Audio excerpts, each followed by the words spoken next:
Good afternoon, one and all. This is Shruti Simhadri. Today, in my video, I am going to discuss about flowcharts, algorithms, and how to draw flowchart and design algorithm for a C program.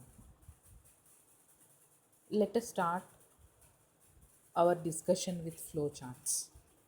Okay, so whatever the tabular form is there, these are showing some of the symbols which we are familiarly used in a flowchart design. Okay, so the first symbol is a vowel shape. It is going to represent a start or end point of a C program. And the next one is arrow. We can also call this as a connector, a line connector that shows the relationships between the representative shapes. And the next symbol which I was used is a parallelogram symbol. It is going to represent input and output statements. And the fourth one is a rectangular box. It is going to represent the process.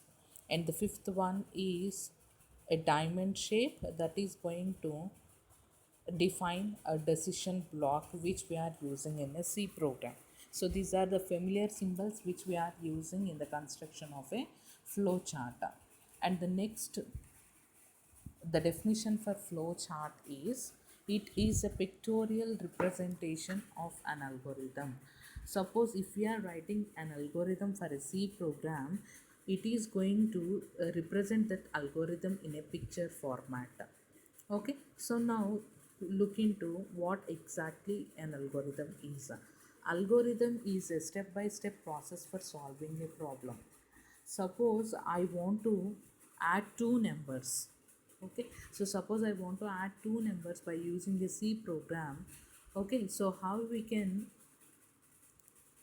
form an algorithm for the C program means first step is going to start your program, then you have to read two values for adding, and then we are going to compute the value of those two variables. Then after we have to display the result of adding those two numbers, and after you have to start the program. Okay, so this is the algorithm we are writing for adding two numbers. Let us look into the process, how we can start an algorithm and how we can draw a flowchart and how we can how we can write a program for addition of two numbers.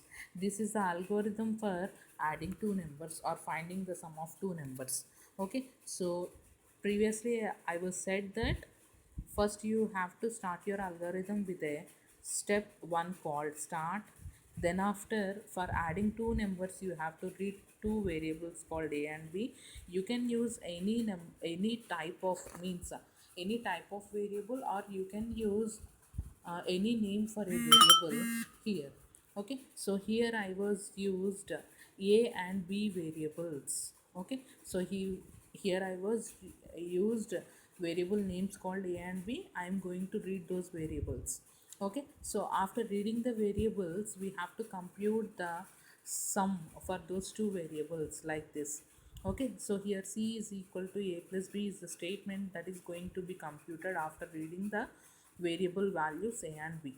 Okay, so after the result is stored in c, and the fourth step here is to print or display the value of c, and the fifth step is stop.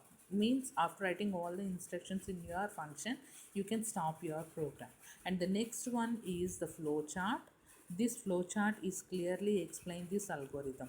Okay, so here algorithm is a step by step process for solving a problem, whereas this flowchart represents these steps in a pictorial form. Okay, so in previous slide I was used some of the symbols for designing a flowchart. For starting your program, you have to use a vowel shape.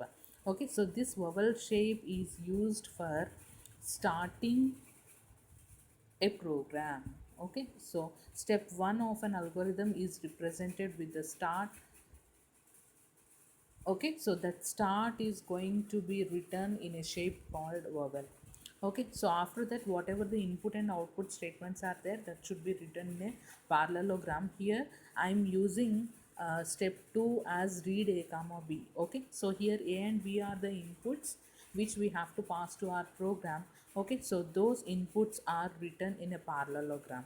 Okay, so after that we are computing the addition of two numbers here. Okay, so this is the process, that's why I have to use a symbol called rectangle. Okay, so this rectangular box represents the process or a computational part of your program. Okay, so after that the result should be displayed. Okay, so where the result is there in this program means the result was stored in C here. Okay, so whatever the result is there in C, that should be um, displayed after the computation. Okay, so for output statements also we are using a parallelogram for representation. Okay, so here I was written write C means we are posting some output values of C at the console. Okay, so that's why this is the output statement, that's why I'm using a parallelogram for representing to print the value of C. Okay, so after that stop is used for ending your program. Okay, so this is a flow chart for addition of two numbers. Okay, so now look into a program. Okay, so what is the structure of a C program we were discussed earlier is first you have to write a documentation section, but in our program, in this program we are not having any documentation sections. Okay, so then after you have to use a link section. Okay, so here in our program we are having two functions called printf and scanf, that's why we are using a link section here. Okay, so we are linking a header file called standard input output. Okay, so here you have to write for linking a header file to our program. Okay, so that is what hash include stdio.h. stdio means standard input output. Here printf and scanf for the input and output statements. Okay, so the definition for these two statements is in the header file called stdio. Okay, so already it was pre-processed, that's why I am using a pre-processor directive in front of include. Okay, so after that in a structure of C program we are having a definition section and global declaration.